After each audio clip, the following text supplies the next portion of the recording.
In the long and complicated history of marriage, few customs appear as shocking to modern eyes as the practice once common in England, wife selling.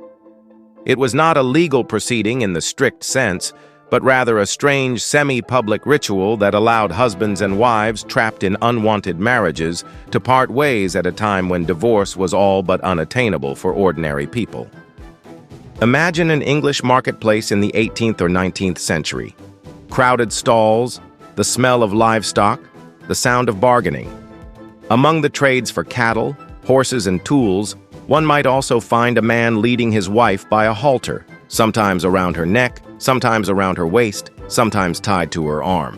He would bring her to an open space, announce her faults or virtues to the crowd, and invite bids.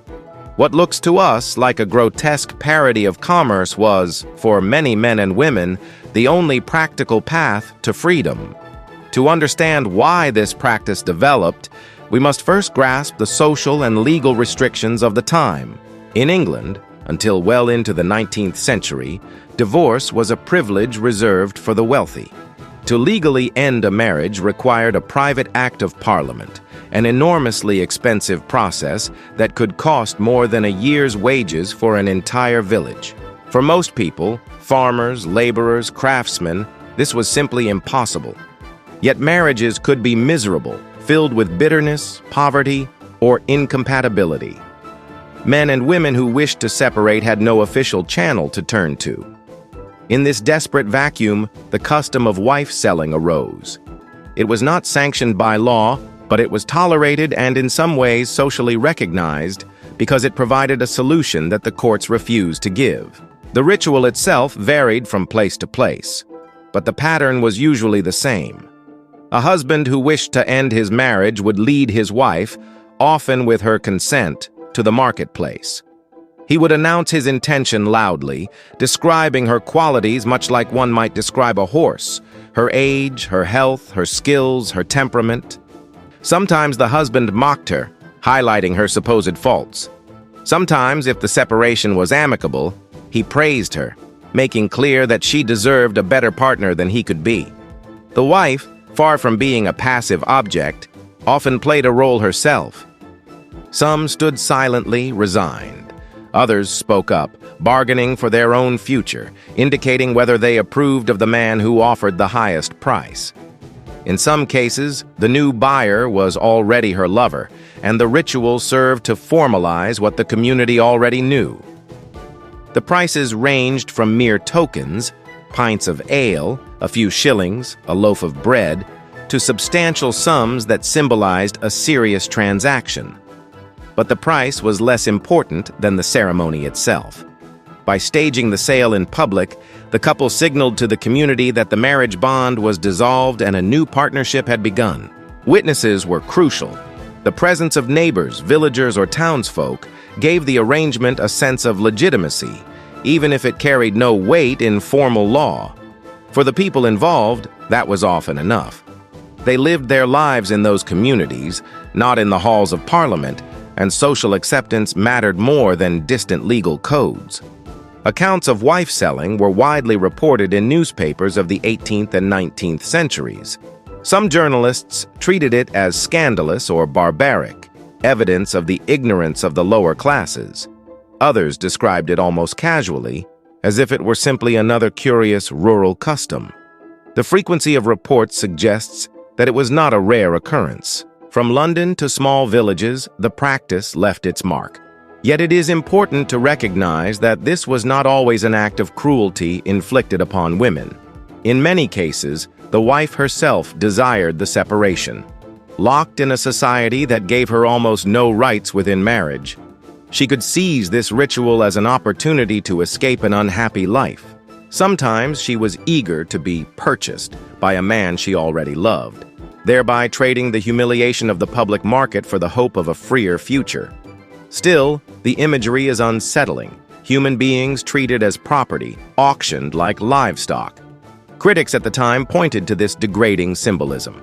Clergymen condemned it as immoral, arguing that it mocked the sanctity of marriage. Magistrates occasionally intervened, declaring the transactions null and void. But despite these criticisms, the custom endured for generations. Its persistence reveals the gulf between official law and popular practice. The people, bound by necessity, invented their own rough justice when the system failed them, and in doing so, they blurred the boundaries between dignity and degradation, consent and coercion, tradition and desperation. The most remarkable feature of wife-selling is how it captures the contradictions of its age. It was both cruel and liberating, both humiliating and pragmatic. It shows us how ordinary people, denied access to power, used ritual and symbolism to carve out a measure of control over their lives. It also forces us to confront how deeply the institution of marriage was entangled with property and ownership. A woman, in the eyes of the law, was largely her husband's possession, her identity absorbed into his. Wife-selling made that ownership visible in its crudest form, but it also, paradoxically, opened a door for women to reclaim some measure of agency, however imperfect. One of the most fascinating aspects of wife-selling is the way communities often treated it with surprising seriousness, even if the law ignored it. Villagers gathered around not merely to be entertained, but to serve as witnesses to a new social arrangement. When a husband declared before a crowd that he had relinquished his rights, and another man stepped forward to claim responsibility, the people present accepted the act as binding. In a world where oral tradition carried immense weight and written contracts were rare among the poor, the collective memory of neighbors and friends became as strong as a legal document. It was the community itself, not parliament, that gave the transaction its force. This explains why couples who underwent the ritual often lived afterward as if they had been truly divorced and remarried. For them, the gaze of their neighbors was more powerful than the distant authority of London. The language used in these ceremonies also tells us much about how people perceived marriage. Husbands often spoke of selling a brand their wives in the same tone as one might sell an animal or a tool. Yet the women, too, were not always silent. In some recorded cases, a wife interrupted the auction, voicing her disapproval of a potential buyer or declaring her preference for another man in the crowd. This suggests that while the imagery was degrading, the practice could, in certain circumstances, give women more choice than the marriage laws of the time ever allowed. A woman who had no legal right to divorce might still negotiate her own future in the open air of the marketplace. Of course, this was not always the case. Some women were sold against their wishes, treated with cruelty and humiliation. But the dual reality of oppression and opportunity defines much of this strange tradition. Newspapers of the 18th and 19th centuries provide a window into how widespread and controversial wife-selling was. Reports appeared regularly in London papers, often with sensational headlines. Journalists described crowds gathering, prices being set, and the atmosphere of rowdy excitement that surrounded the events. Some writers ridiculed the participants, using the stories to paint the rural poor as backward and uncivilized. Others described the sales with a tone of resigned curiosity, as though this was just one more odd feature of English life. By the mid-19th century, however, a growing middle-class readership found the practice increasingly offensive, and the tone of reporting shifted toward moral outrage. What had once been tolerated as a rustic solution began to be denounced as a national embarrassment. One famous example occurred in 1832 in Birmingham, when a man led his wife into a marketplace with a halter around her neck. He declared his intention to sell her and set the price at £1. A crowd gathered, and a local man stepped forward to make the purchase. The wife apparently consented to the arrangement, and the transaction was carried out before dozens of witnesses. The story spread quickly, fueling debates in the press. Was this a harmless folk custom, or a shocking abuse of human dignity? Cases like this became symbolic battlegrounds in the struggle between traditional working-class culture and the moral reforms advocated by the emerging middle class. The persistence of wife-selling also reveals how little choice women had in conventional marriage. Once wed, a woman's legal identity was absorbed into that of her husband. She could not own property in her own name, and she had little recourse against neglect or cruelty. Divorce, as noted earlier, was a privilege reserved for the wealthy elite. For some women, therefore, the auction block in the marketplace was paradoxically a chance for self-determination. It was humiliating, but it could lead to a new relationship, sometimes with a man they themselves preferred.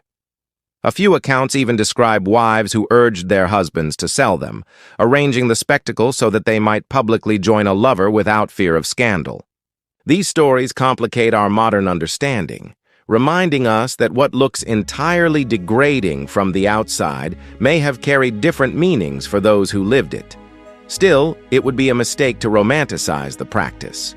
Not all sales were voluntary. Some women were dragged unwillingly to the market, subjected to jeers and ridicule. For them, the ritual was another layer of oppression in a society already stacked against them. The halter placed around their necks was a visible symbol of ownership, an unmistakable reminder that they were regarded as property. While communities often treated the outcome as binding, there was no guarantee that the woman's voice would be heard. The custom's ambiguity, sometimes empowering, sometimes abusive, makes it one of the most complex and unsettling aspects of English social history. By the second half of the 19th century, wife-selling began to decline. Several factors contributed to its disappearance. Industrialization transformed rural life, drawing people into cities where old customs lost their grip. The growth of mass media spread stories of wife sales far beyond their local settings, exposing them to national scrutiny and condemnation. Most importantly, changes in the law slowly opened new paths for separation and divorce. The Matrimonial Causes Act of 1857, for example, established civil divorce courts that made it easier, though still difficult and costly, for ordinary people to legally end their marriages. As legal alternatives became available, the need for the ritual diminished, and what had once been tolerated as a rough substitute for divorce began to be viewed as barbaric and shameful. Yet even as it faded, wife-selling left behind a peculiar legacy. Folklorists, historians, and writers in later centuries looked back on it with fascination. Some saw it as evidence of the resilience of ordinary people, finding ways to bend oppressive systems to their will. Others condemned it as proof of how deeply women were dehumanized in a patriarchal society. Both interpretations contain truth, and together they remind us that history is rarely neat or one-dimensional. Traditions like wife-selling cannot be understood through a single lens. They demand that we see both the cruelty and the creativity, both the humiliation and the hope.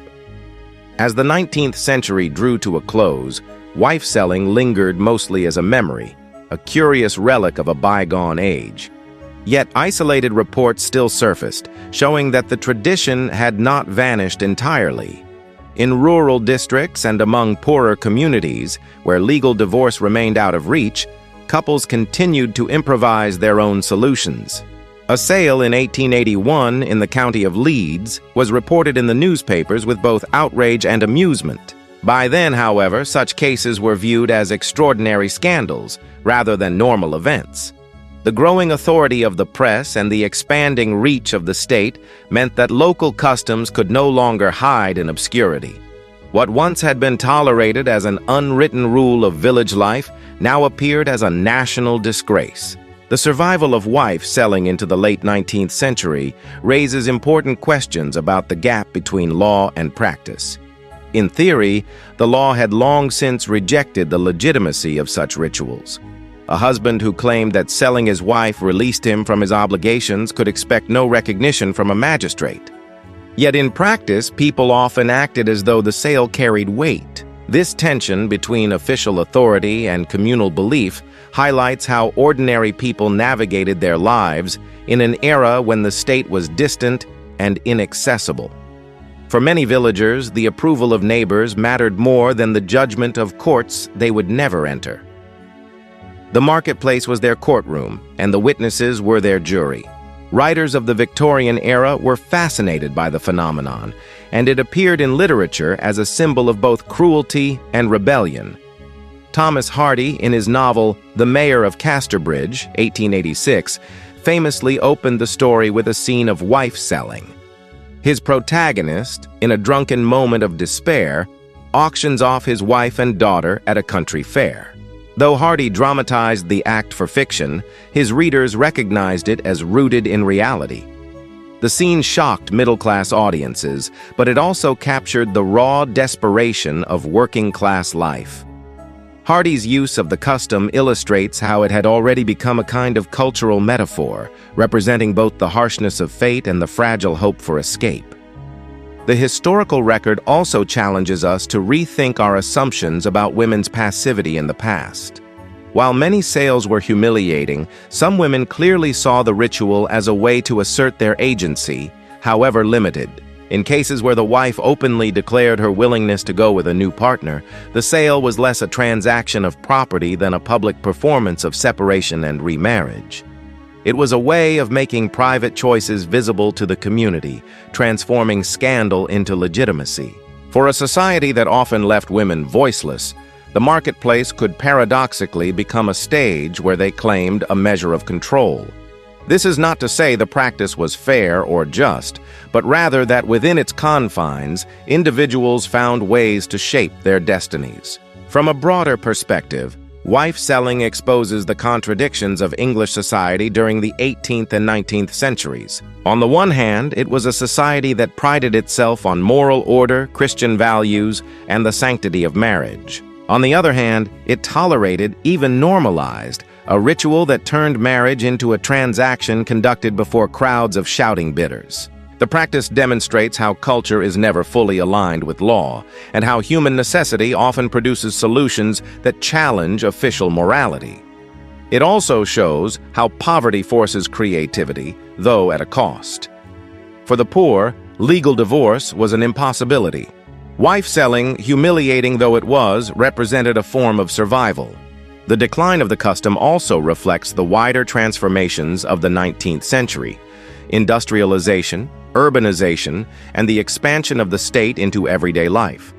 As Britain became more modern and interconnected, local rituals that once belonged to village life were exposed, criticized, and suppressed. New ideas of respectability took hold, especially among the middle classes, who saw such practices as threats to social order. The reform of marriage laws, slow though it was, gradually rendered wife-selling unnecessary. By the 20th century, the custom had disappeared, remembered mainly through newspaper archives, court records, and the pages of novels. Yet the story of wife-selling continues to fascinate because it forces us to confront uncomfortable truths about human history. It reminds us that the institution of marriage has not always been about love or equality, but often about property, control, and survival. It shows us how ordinary people, excluded from power, created their own systems of justice, however crude. And it warns us against viewing the past through a single lens of progress. What seems barbaric today may have seemed practical, even liberating, to those who lived it. History rarely fits neatly into categories of good or bad, civilized or uncivilized. The story of wife-selling is unsettling precisely because it embodies both oppression and agency, humiliation and hope. In the end, wife-selling in England was not merely a bizarre folk custom, but a reflection of deeper social realities: the inequality of marriage, the scarcity of legal remedies, and the resilience of communities who sought their own solutions. It is easy to dismiss it as a shameful curiosity, yet to do so is to miss the human drama at its core. Men and women, caught in lives they could not control, turned to ritual, performance, and public witness to reclaim some measure of freedom. That freedom was imperfect, sometimes cruel, and always precarious. But it was freedom nonetheless, carved from the narrow spaces left by a rigid and unforgiving system. And that is why the history of wife-selling, however strange, continues to speak to us today, not as a quaint oddity, but as a mirror of the human struggle to break chains, even when the tools at hand are crude and the price of liberty is humiliation.